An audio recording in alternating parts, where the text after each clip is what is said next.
নমস্কাৰ সকলোকে লাৰ্ণিং কিউবলৈ পুনৰবাৰ স্বাগতম জনাইছোঁ। গুৱাহাটী ইউনিভাৰ্চিটি BEd এন্ট্ৰেন্স তাৰ ৰিজাল্ট ঘোষণা হোৱাৰ পিছত যি এডমিশ্যন প্ৰক্ৰিয়া আৰম্ভ হ'ব সেই বিষয়ে আজি কিছু কথা পাতিম। অভাৰভিউ এটা চাম কি ধৰণে কলেজসমূহত এডমিশ্যন প্ৰক্ৰিয়া চলে।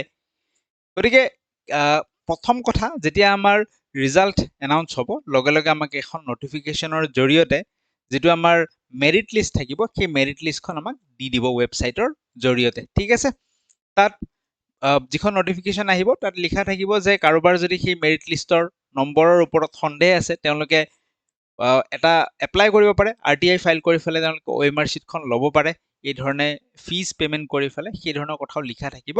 বাৰু সেইবোৰ ইমান দৰকাৰী নহয়, খুব কম সংখ্যক, কেতিয়াবা কাটচিত এজন দুজন মানুহৰহে সেই ধৰণৰ ভুল ওলোৱাৰ সম্ভাৱনা থাকে, কাৰণ যিহেতু কম্পিউটাৰাইজড OMR চেকিঙৰ ব্যৱস্থা থাকে। ঠিক আছে, চ' এইখন যোৱা বছৰৰ মেৰিট লিষ্ট, যোৱা বছৰৰ প্ৰথম ৰেংক প্ৰীতি দে আছিল ৰেংক 1, টোটেল মাৰ্কছ আছিল 286। চ' প্ৰথম ৰেংক এইবাৰ কিমানে পায়, কোনে পায়, তেওঁৰ মাৰ্কছ কিমান থাকে, সেইটোৰ পৰা আমি কাট অফ কিমান বাঢ়িব কিছু আইডিয়া লগাব পাৰোঁ। ঠিক আছে, তাৰোপৰি তোমালোকে বহুতে কি কৰা, ৰং মাৰ্কছ কিমান, কাৰেক্ট মাৰ্কছ কিমান হ'ল, এইবোৰ ইনফৰমেশ্যন লৈ ফুৰা, এইবোৰ ইনফৰমেশ্যন সোধা মানুহক যে মই কাৰেক্ট ইমান কৰিছোঁ, ৰং ইমান কৰিছোঁ, চিট পাম নাপাম, এইবোৰ মেটাৰ নকৰে। ঠিক আছে, এই দুটা টেবল তোমালোকে নাচালেও হ'ব, তোমালোকে অনলি চাবা যে টোটেল মাৰ্কছ কিমান পাইছা। ক্লিয়াৰ হৈ গ'ল। তাৰপিছত কাট অফৰ আইডিয়া আমি কি ধৰণে লগাব পাৰোঁ, যিকোনো এটা আমি ডিচেণ্ট নম্বৰ এটা ধৰি লওঁ, বোলে লেটেষ্ট ছাপ'জ আমি কি কৰিলোঁ যে 200 মাৰ্ক, এইটো এটা নাম্বাৰটো আমি ধৰি ল'লোঁ 200 মাৰ্ক।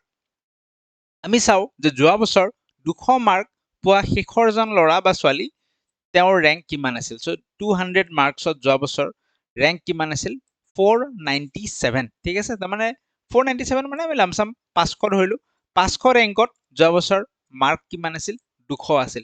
তো আমি এইবাৰ চাম যে 500 ৰেংকত মাৰ্ক কিমান আছে। যদি আমি দেখা পাওঁ যে 500 ৰেংকৰ ল'ৰাজনৰ মাৰ্ক এবাৰ কিমান আছে, 220 আছে, তাৰ মানে কলেজসমূহৰ কাট অফ 20 মাৰ্ক মান বঢ়াৰ সম্ভাৱনা থাকিব। ঠিক আছে, এইবোৰ এনালিচিছ আমি পিছতো কৰিব পাৰিম। তাৰপিছত তোমালোকৰ কি হ'ব, মেৰিট লিষ্টখন পালা, নিজৰ মাৰ্কছ চাই ল'লা, নেক্সট ষ্টেজত কি কৰিব লাগিব, তোমালোকে নেক্সট ষ্টেজত কলেজসমূহত গৈ এপ্লাই কৰিব লাগিব। কি ধৰণে তোমালোকে এপ্লাই কৰিবা কলেজত, চোৱা কি কৰিব, গুৱাহাটী ইউনিভাৰ্চিটিয়ে তোমালোকক কলেজৰ এখন লিষ্ট প্ৰদান কৰিব, যোৱা বছৰো প্ৰদান কৰিছিল, মই দেখুৱাই দিছোঁ যোৱা বছৰৰ লিষ্টখন। So' affiliated BEd colleges under Guwahati university এই ধৰণে তোমালোকক এখন লিষ্ট দিব। তো তোমালোকৰ বহুতে কি কৰা, মেছেজ কৰা যে মোৰ মাৰ্কছ ইমান, মোৰ মাৰ্কছ 150, মই কোনখন কলেজত এপ্লাই কৰিম। চ' কোনখন কলেজত তুমি এপ্লাই কৰিবা সেইটো বেলেগে ক'ব নোৱাৰে। কোনখন কলেজত এপ্লাই কৰিলে, কোনখন কলেজত এডমিশ্যন ল'লে তোমাৰ সুবিধা হ'ব, সেইটো তুমিহে ডিচাইড কৰিব লাগিব। কেনেকৈ ডিচাইড কৰিবা, এই লিষ্টখন ভালকৈ অবজাৰ্ভ কৰিবা। অবজাৰ্ভ কৰিলে গম পাবা যে কোনখন কলেজ তোমাৰ ওচৰত, কোনখন কলেজ তোমাৰ পৰা বহুত দূৰত। যেনেকৈ ধৰি ল'লোঁ মোৰ ঘৰ কামৰূপত, চ' মই ক'ত এপ্লাই কৰিব পাৰিম, হয়তো মই কামৰূপত কৰিম বা নলবাৰীত কৰিম, মৰিগাঁৱত কৰিম, খুব বেছি দৰঙত কৰিম। মই গৈ পেলাই বিশ্বনাথত কৰিব গ'লে মোৰ ইমান লাভ হ'ব জানো? যদি সেইখন গভমেণ্ট কলেজ হয় সেইটো এটা বেলেগ কথা। আদাৰৱাইজ কি কৰিম, মোৰ আশপাশৰ ডিষ্ট্ৰিক্ট কেইখনৰ কলেজতো মই এপ্লাই কৰিম।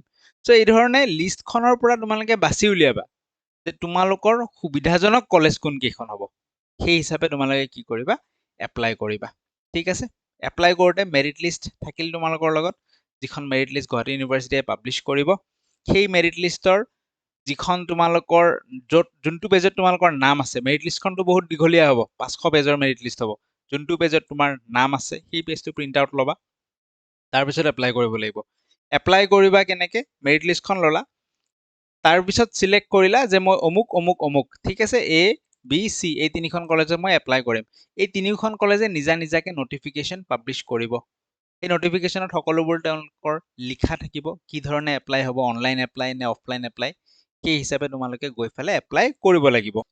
ঠিক আছে, চ' 7খন তোমালোকৰ গভমেণ্ট কলেজেছ থাকিব, তাৰোপৰি প্ৰাইভেট কলেজেছ। যোৱা বছৰ টোটেল তোমাৰ 39 কলেজ আছিল, এইবাৰ বাৰু 3খন ভট্টদেৱ ইউনিভাৰ্চিটিৰ আণ্ডাৰতো গুচি গ'ল, চ' 36খনমান কলেজ থাকিব। 7খন গভৰ্ণমেণ্ট কলেজ থাকিল, বাকী তোমাৰ 36খনৰ পৰা 7খন যদি আমি বিয়োগ কৰি দিওঁ 29খনমান প্ৰাইভেট কলেজেছ থাকিব। যাৰ মাৰ্কছ বহুত ভাল আছে, ঠিক আছে, এখন দুখনত এপ্লাই কৰিলে হৈ যাব। যাৰ মাৰ্কছ কম আছে, ডাউটফুল, তোমালোকে 3-4খনত নিজে বাছি ল'বা ঘৰৰ ওচৰৰ কোনকেইখনত সুবিধা হয়, সেই হিচাপে এপ্লাই কৰিলে হ'ল। ঠিক আছে, ইউনিভাৰ্চিটিৰ ফালৰ পৰা ছেকেণ্ড আৰু থাৰ্ড মেৰিট লিষ্ট ওলাব নেকি? ইউনিভাৰ্চিটিৰ ফালৰ পৰা কোনো ধৰণৰ ছেকেণ্ড আৰু থাৰ্ড মেৰিট লিষ্ট নোলায়। এবাৰে ওলাব ইউনিভাৰ্চিটিৰ মেৰিট লিষ্টখন। তাত যদি প্ৰভিজনেল বুলি লিখাও থাকে তথাপিও মেৰিট লিষ্ট এবাৰে ওলায়, বাৰে বাৰে নোলায়। কলেজে বাৰে বাৰে ওলাব পাৰে। তোমালোকে কি কৰিলা, ইউনিভাৰ্চিটিৰ এখন মেৰিট লিষ্ট থাকিল, সেইখন হৈছে কমন মেৰিট লিষ্ট। সেইখনৰ বেচিছত কলেজসমূহত এগেইন এপ্লাই কৰিব লাগিব, ঠিক আছে। তাৰপিছত কলেজসমূহে নিজা নিজা মেৰিট লিষ্ট আকৌ পাব্লিছ কৰিব। তাৰপিছত গৈ পেলাই কলেজত ধৰি ললো নিজা মেৰিট লিষ্ট এখন পাব্লিছ কৰিল, সেই মেৰিট লিষ্টত 50টা চিট আছিল, প্ৰথম 50 জনে এডমিশ্যন নললে, 10টা চিট খালী ৰৈ গ'ল। চ' কলেজে আকৌ ছেকেণ্ড এখন মেৰিট লিষ্ট ৱেইটিং লিষ্টৰ পৰা আনি পেলাই এখন ছেকেণ্ড মেৰিট লিষ্ট পাব্লিছ কৰিব পাৰে বা ৱেইটিং লিষ্ট পাব্লিছ কৰিব পাৰে। বাট ইউনিভাৰ্চিটিয়ে কোনো ধৰণৰ ছেকেণ্ড মেৰিট লিষ্ট পাব্লিছ নকৰে, ঠিক আছে। মই ক'লোৱে কলেজ এখন কেনেকৈ চুজ কৰিবা, হুইচ কলেজ টু চুজ, কোনখনত মই এডমিশ্যন ল'ম নল'ম, সেইটো তোমাৰ নিজা কথা হ'ব। ক'ত তোমাৰ ঘৰ সেইটো চাই ল'লা, আশে পাশে কি কি কলেজ আছে চাই ল'লা, সেই হিচাপে তোমালোকে এপ্লাই কৰিবা, ঠিক আছে। তাৰপিছত বহুত মেছেজেছ ষ্টিল আহিব, মই জানো যে মাৰ্কছ ইমান, ক'ত ল'ম ক'ত নল'ম। চ' আল্টিমেটলি বিশ্বনাথ কলেজখন প্ৰাইভেটৰ ভিতৰত যদি মই ক'বলৈ যাওঁ, বিশ্বনাথ কলেজখনত মাৰ্কছ বেছি যায়।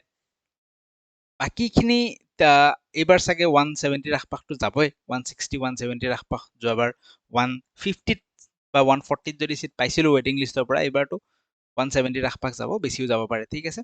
তাৰ ভিতৰত তোমালোকে যদি বেছিকৈ কম থাকে মাৰ্কছ, প্ৰভিন্স কলেজ অলপ চাব পাৰা, ৱেইটিং লিষ্টৰ পৰা আহি যায় যদি এইখন কলেজৰ লগত কণ্টেক্ট কৰি চাব পাৰা। যোৱাবাৰ কিমান সঁচা কিমান মিছা মই নাজানো, বাট স্পট এডমিশ্যন জাতীয় কিবা হয়তো হৈছিল, I am not sure. Contact কৰি চাব পাৰা তোমালোকে, ঠিক আছে। হাম একে ৰুৰেল কলেজ অফ এডুকেশ্যন, ইয়াত তোমালোকে কণ্টেক্ট কৰিব পাৰা। বাকী ঠিক ঠাক মাৰ্কছে সকলোতে যায়। ফিজৰ কথা যদি আমি পাতো, এতিয়া যিখন তোমালোকৰ নটিফিকেশ্যন ওলাব কলেজৰ ফালৰ পৰা, মানে মেৰিট লিষ্ট ইউনিভাৰ্চিটিয়ে দিয়াৰ পিছত, ৰিজাল্ট ওলোৱাৰ পিছত কলেজে এখন নটিফিকেশ্যন ওলাব, তাত ফিজ মেনশ্যন থাকিব। প্ৰাইভেট কলেজসমূহৰ সাধাৰণতে ফিজ 75,000ৰ আশপাশ হয় পাৰ ইয়াৰ, ঠিক আছে। এক বছৰত এবাৰ দিব লাগে, পাৰ ছেমিষ্টাৰ নহয়। দুই এখন কলেজ আছে, যেনেকৈ ৰঙিয়াখন আছে, তেওঁলোকৰ পাৰ ছেমিষ্টাৰ দিব লাগে, আৰু কিছু কিছু কলেজ 1 লাখ টকালৈকেও ফিজ লয়, ঠিক আছে। চ' এইবিলাক হৈছে প্ৰাইভেট কলেজৰ ফিজ। গভৰ্ণমেণ্ট কলেজৰ ফিজ যদি আমি ডিছকাছ কৰোঁ, তেতিয়াহ'লে 20,000ৰ আশপাশত হয়। কোনোবাই 22 ল'ব, কোনোবাই 18 ল'ব, 19 ল'ব, বাট থুলমূলকৈ 20,000ৰ আশপাশত গভৰ্ণমেণ্ট কলেজৰ ফিজ লয়।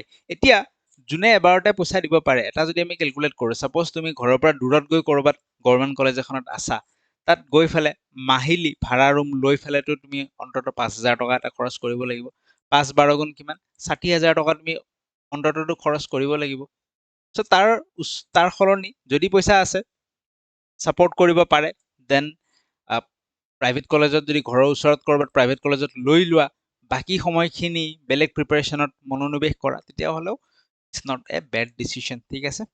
কিন্তু এটা কথাও হয় যে গভৰ্ণমেণ্ট কলেজত পঢ়াৰ এটা মজাও আছে, আৰু আই থিংক প্ৰেছাৰ যিটো BEd কলেজত অমুক লাগে, অমুক এছাইনমেণ্ট, অমুক লাগে, অমুক হস্তকলা লাগে, গভৰ্ণমেণ্ট কলেজত সেই প্ৰেছাৰটো হয়তো অকণমান ৰিজনেবল বা ৰেচনেল থাকে। আননেচেচাৰী প্ৰেছাৰ হয়তো নিদিয়ে যেন অনুভৱ হয়, ঠিক আছে, নিজৰ এক্সপিৰিয়েঞ্চৰ ফালৰ পৰা। কেটেগৰী চেঞ্জ কৰিব পাৰিনে? এপ্লাই কৰাৰ সময়ত মোৰ NCLখন নাছিল, সেইকাৰণে মই জেনেৰেলত এপ্লাই কৰিলোঁ। EWSখন নাছিল, সেইকাৰণে জেনেৰেলত এপ্লাই কৰিলোঁ। এতিয়া মোৰ EWSখন আহিল, মই এতিয়া কেটেগৰী কলেজত এপ্লাই কৰোঁতে চেঞ্জ কৰিব পাৰিম নে? নোৱাৰিবা, কাৰণ যিখন ইউনিভাৰ্চিটিৰ ফালৰ পৰা মেৰিট লিষ্ট আহিব, তাত তোমাৰ কেটেগৰীটো মেনশ্যন থাকিব, সেইটো তুমি সলাব নোৱাৰিবা, ঠিক আছে। গেপ চাৰ্টিফিকেট প্ৰয়োজনীয় নে? গেপ চাৰ্টিফিকেট প্ৰয়োজনীয় হয় নে নহয়, সেইটো ডিচাইড কৰিব তোমাৰ কলেজখনে, ঠিক আছে। ইউনিভাৰ্চিটিয়ে নকয় যে গেপ চাৰ্টিফিকেট লাগিব, বা এনেকুৱা কোনো ৰুল নাই যে গেপ চাৰ্টিফিকেট লাগিবই। কিছুমান কলেজে নটিফিকেশ্যনত লিখে যে গেপ চাৰ্টিফিকেট লাগিব, কিছুমানে নিলিখিলে নালাগে, আৰু লিখিলেও লৈ গ'লা, লৈ নগ'লেও তোমালোকে যদি কলেজত গৈ ৰিকুৱেষ্ট কৰা যে আজি অনা নহ'ল, অমুক কাৰণত, মই দি দিম, এডমিশ্যনটো মোক কৰাই দিয়ক, তথাপিও হৈ যাব। আৰু গেপ চাৰ্টিফিকেট লৈ তোমালোক যিমান টেনশ্যন লৈছা, সেনেকুৱা টেনশ্যন ল'ব লগা কোনো বিষয় নহয়। যিকোনো কোৰ্টৰ আশপাশত যাবা, কোৰ্টৰ ভিতৰত যাব নালাগে, বা নোটাৰী অফিচ বুলি গুগলত মাৰিবা, নোটাৰী অফিচ নিয়াৰ মি, যিকোনো নোটাৰী অফিচত যাবা, বা সেই যে লোকেল কোৰ্টবোৰ থাকে, লোকেল কোৰ্টত যাবা, এই বাহিৰত কোট পিন্ধা উকিলৰ নিচিনা দেখা যোৱা মানুহ কিছুমান পাবা, তেওঁলোকক ক'লেই তোমালোকক বনাই দিব গেপ চাৰ্টিফিকেট এখন। 400-500 এনেকুৱা কিবা এটা ল'ব, যি ফিজ লয়, তাৰপিছত তোমালোকক লগে লগে গেপ চাৰ্টিফিকেট এখন বনাই দিব। কোনো বিশেষ ভয় কৰিবলগীয়া কথা এইবোৰ নহয়, ঠিক আছে। গভৰ্ণমেণ্ট কলেজৰ ৰিলেটেড এটা ইছ্যু আছে যে যিসকলে ধৰা বৰ্ডাৰত মাৰ্কছ পোৱা যায় যেনেকৈ 200 মাৰ্কছ তো তোমালোকৰ গভৰ্ণমেণ্টত অলপ অলপ চান্স থাকেও নাথাকেও তেওঁলোকৰ কাৰণে এটা ইছ্যু কি আহি যায় যে প্ৰাইভেট কলেজসমূহৰ এডমিশ্যন আগতে হৈ লয় আৰু গভৰ্ণমেণ্ট কলেজৰ এডমিশ্যন দেৰিকৈ হয় ঠিক আছে চ' নিজে ডিচাইড কৰিব লাগিব পেৰেণ্টছৰ লগত কথা পাতি যে তোমালোকে কি কৰিবা ৱেইট কৰিবা নে এডমিশ্যন লৈ ল'বা সেইটো ডিপেণ্ড কৰিব তোমাৰ ৰিস্ক ফেক্টৰৰ ওপৰত তুমি লাইফটো লৈ পেলাই কিমান ৰিস্ক ল'ব পাৰা ৰিস্ক ল'ব পাৰিছা যদি ৱেইট কৰা যদি বেকআপ প্লেন আছে যে নাই গভৰ্ণমেণ্টত এডমিশ্যন নহ'লেও নাই মই এডিআৰই প্ৰিপাৰেশ্যন কৰিম মই APSC প্ৰিপাৰেশ্যন কৰিম ৰিস্ক ল'ব পাৰিছা ৱেইট কৰি দিয়া গভৰ্ণমেণ্ট কলেজৰ কাৰণে ৰিস্ক ল'ব পৰা নাই নাই নাই নাই মোক BEd যেনে তেনে লাগিবই নহ'লে মোৰ একো নহ'ব লাইফত then you can take admission in private colleges so' সেই আটাইবোৰ সেনেকুৱা বস্তুবোৰ সদায় নিজৰ ৰিস্ক কেপাচিটিৰ ওপৰত আহি পৰিব কথাবোৰ ঠিক আছে নেক্সট আৰু এটা কথা হ'ল যে ছাপ'জ প্ৰাইভেট কলেজ এখনত এডমিশ্যন লৈ ল'লা পইচা দি দিলা 1 লাখ টকা তাৰপিছত গভৰ্ণমেণ্টত ছিট পালা পইচা ঘূৰাই দিব নে নিদিব ঠিক আছে প্ৰাইভেট কলেজ হয় কেপিটেলিষ্ট মাৰ্কেট আজিকালি জানা so' it is totally depends on the decision of that college authority so' সেই প্ৰাইভেট কলেজখনৰ অথৰিটিয়ে ডিচাইড কৰিব তোমাক পইচা ঘূৰাই দিব নে নিদিব ৰিকুৱেষ্ট কৰি চাব পাৰা বাট এনেকুৱা কোনো জেনেৰিক ৰুল নাই যে পইচা ঘূৰাই দিবই বা নিদিবই বুজিছা চ' তুমি বেলেগক সুধি ফালে বা ইউনিভাৰ্চিটিক সুধি কোনোবা জানা মানুহক সুধি একো আনচাৰ নাপাবা you have to ask to the college authorities next কথা হৈছে যে ট্ৰান্সফাৰ পচিবল হয় নে নহয় এখন কলেজত তুমি লৈ ল'লা এডমিশ্যন তাৰপিছত গৈ পেলাই তুমি ঘৰৰ কাষৰ কলেজখনলৈকে ট্ৰান্সফাৰ ল'ব পাৰা নে নোৱাৰা সেই একে ফিজত ঠিক আছে সেইটো কথাও তুমি কলেজ অথৰিটিৰ লগত পাতিব লাগিব বুজি পাইছা চ' বা এনেকুৱা কেতিয়াবা মিউচুৱেল এনেকুৱা নহয় যে এনেকুৱা হোৱা নাই কেতিয়াও মিউচুৱেল হৈছে ইয়াৰে ষ্টুডেণ্ট এজন তাতে গৈছে তাৰে ষ্টুডেণ্ট এজন ইয়াতে গৈছে বাট এই সকলোবোৰ ডিচিশ্যন কোনে ল'ব যোনখন কলেজত তুমি এডমিশ্যন লৈছা তেওঁলোকে ডিচাইড কৰিব কোনো ধৰা বন্ধাৰ ৰুল নাই পইচা তোমাক ঘূৰাই দিবও পাৰে নিদিবও পাৰে কিছুমানে হয়তো 50% দিব কিছুমানে হয়তো 75% দিব কিছুমানে হয়তো নিদিও বুলি কৈ দিব প্ৰাইভেট কলেজ ইউ কাণ্ট চে এনিথিং ঠিক আছে ক্লিয়াৰ নেক্সট কথা হৈছে যে ৰিজাল্ট কেতিয়া দিব এইবোৰ এনজাইটি লৈ থাকি লাভ নাই ৰিজাল্ট দিয়া কাম কাৰ হয় ইউনিভাৰ্চিটিৰ হয় ইউনিভাৰ্চিটিৰ ৰিজাল্ট বনাই আছে দিন ৰাতি কষ্ট কৰি আছে কাম কৰি আছে দিব ৰিজাল্ট ন' প্ৰব্লেম আমাৰ এই যে BEd এন্ট্ৰেন্স দিলো ৰিজাল্টৰ অপেক্ষা admission this should not be our life অকল এইটোৱে লাইফ নহয় this is a small part of the entire life আমি আৰু বহুত কিবা কিবি কৰিবলগীয়া আছে দ্য এণ্ড গ'লটো কি হয় আমাৰ মানে শ্বৰ্ট টাৰ্ম এণ্ড গ'লটোও যদি কওঁ আমাৰ এণ্ড গ'লটো কি যে আমি ফাইনেলি এষ্টাব্লিছ হোৱা বুলি কয় প্ৰতিষ্ঠা লাভ কৰা বুলি কয় আমি সেইটো প্ৰতিষ্ঠা লাভ কৰিব লাগে that means we have to crack চাম এক্সাম এই BEdৰ পিছতো তুমি হয়তো GTPGT এক্সাম ক্ৰেক কৰিব লাগিব নহয়তোবা তুমি কোনোবাই ADRE প্ৰিপাৰেশ্যন আৰম্ভ কৰিছে যদি তেওঁলোকে ADRE ক্লিয়াৰ কৰিব লাগিব বা কোনোবাই APSC মাষ্টাৰ্ছ আছে কোনোবাই UGC নেট CSIR নেট সেইবোৰ নেট পৰীক্ষা ক্লিয়াৰ কৰিব লাগিব আৰু কাৰোবাৰ কিবা বেলেগ এইমো থাকিব পাৰে আসাম পুলিচ SI যিকোনো এইম থাকিব পাৰে চ' কেতিয়া ৰিজাল্ট দিব সেইবোৰ লৈ আমি এনজাইটি লৈ সেইবোৰ লৈ দিনটো বৰবাদ কৰি কোনো লাভ নাই ইউনিভাৰ্চিটিৰ যেতিয়া ৰেডি হ'ব চাইন হ'ব ফাইলত আপলোড কৰি দিব আমি পাই যাম সকলোৱে পাই যাম ইনফেক্ট মোৰ আগত তোমালোকে পাবা কাৰণ দুনিয়াভৰৰ হোৱাটছএপ গ্ৰুপত তোমালোক সোমাই আছা মই জানো মই পোৱাৰ আগত তোমালোকে হোৱাটছএপ গ্ৰুপত অলৰেডি চাৰ্কুলাৰ এইবোৰ হৈয়ে যাব পায়ে যাবা ইনফেক্ট মই পালে আমাৰ যিকেইটা গ্ৰুপ আছে লাৰ্ণিং কিউবৰ সেইকেইটাটো শ্বেয়াৰ কৰি দিমেই চ' ইমান মাথা ঘামাই কিনে নাথাকিবা তাৰ সলনি তোমালোকে দুটা গণিত পঢ়া না কিবা এটা চেপ্টাৰ এটা পঢ়া আছাম হিষ্ট্ৰী অলপমান পঢ়া সময় পাই আছা হয়নে নহয় নেট প্ৰিপাৰেশ্যন কৰিব লগা আছে নেট প্ৰিপাৰেশ্যন কৰা কাৰণ এইবোৰ প্ৰিপাৰেশ্যন এদিনীয়া নহয় এনেকুৱা নহয় যে তুমি BEd কৰি উঠি GTPGT প্ৰিপাৰেশ্যন কৰিবা এতিয়াৰ পৰা চোৱাচোন চিলেবাছত কি আছে প্ৰিপাৰেশ্যন কৰা ADREৰ অলপতো প্ৰিপাৰেশ্যন কিবা এটা কৰা হিষ্ট্ৰী অলপমান পঢ়ি থৈ দিয়া GK অলপ পঢ়ি থৈ দিয়া মেথছ যদি তোমালোকে নাজানা সময় পাইছা এতিয়া চ' মেথছ চেপ্টাৰ কেইটা লিখি লৈ যে মেথছত কি চেপ্টাৰ আমি পঢ়িব লাগে এটা এটাকে ইউটিউবৰ পৰা চেপ্টাৰ কেইটা চাবলৈ আৰম্ভ কৰা সেইবোৰ কৰা কেতিয়া ৰিজাল্ট দিব কাট অফ কিমান হ'ব এইবোৰ আমি মাথা ঘামাই লাভ নাই কাৰণ সেইবোৰ একজেক্টলি প্ৰেডিক্ট কৰাও সম্ভৱ নহয় এটা কি হ'ব ৰিজাল্ট কেতিয়া দিব খুব বেছি কি কৰিম ইউনিভাৰ্চিটি কোনোবা চিনাকি উলিয়াই লিংক উলিয়াই আমি সুধিব পাৰিম ষ্টুডেণ্ট ইউনিয়নৰ কোনোবা আছে যদি সুধিব পাৰিম অফিচিয়েল কোনোবা আছে যদি তেওঁলোকক সুধিব পাৰিম বাট